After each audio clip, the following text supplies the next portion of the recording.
Decían que mi guitarra contagiaba la alegría. Tenía trastes de oro y un corazón que latía. Cerrada junto a mi cuerpo, quererme abrazar solía. Gritarme versos profundos y yo se los repetía. Con arpegios que brotaban del fondo del alma mía. I used to be the book critic of the San Francisco Chronicle, at which time I already had too many books. And, you know, when you have a job where people send you books without even asking for them, the collection grew. I then became the director of literature at the NEA, which was not a way to thin your book collection. So when I came home to my hometown, to Los Angeles, I improvised a lending library out of it. And, you know, before it was even open, wonderful people liked the idea and pitched in. And it was so unsuccessful that I weeded my collection down from 7,000 to about 15,000.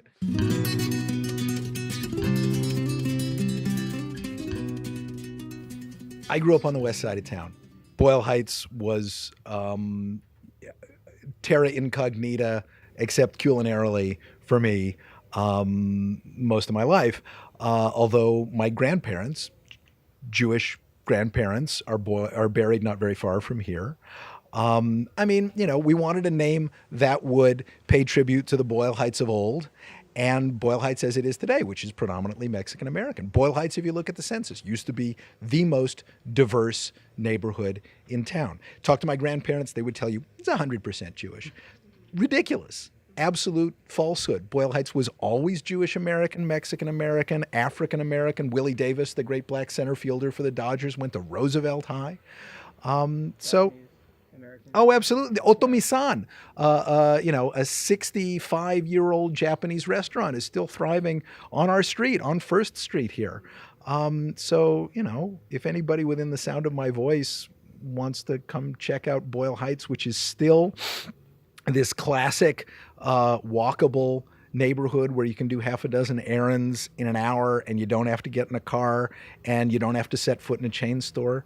I mean, that's what Boyle Heights always was and still is.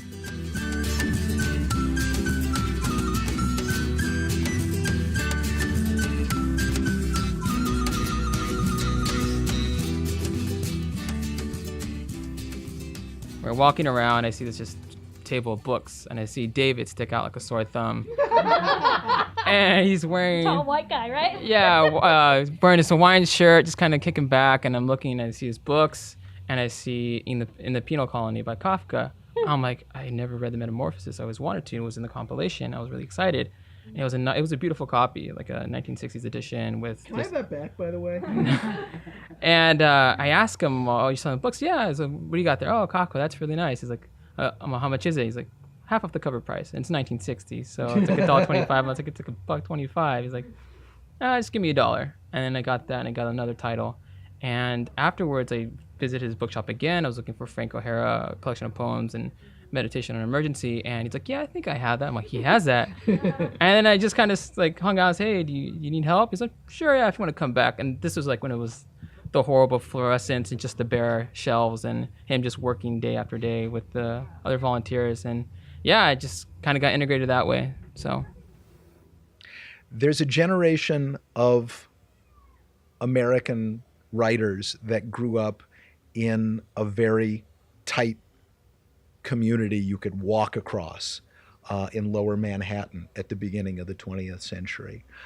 I would love, and I hope it's not naive of me to hope, that around us right now are people who will do for American and world literature what those guys did for us. It pisses me off no end that happened in New York, as it should piss off every loyal reader of the Los Angeles Review of Books.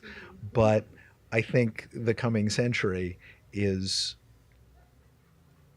a chance for the West Coast and Los Angeles specifically to consolidate its gains in the literary world, which did not start in this century or the last one, but have too long gone undervalued. And if that can intensify in this neighborhood, that's part of what we're after. Yeah, you bet.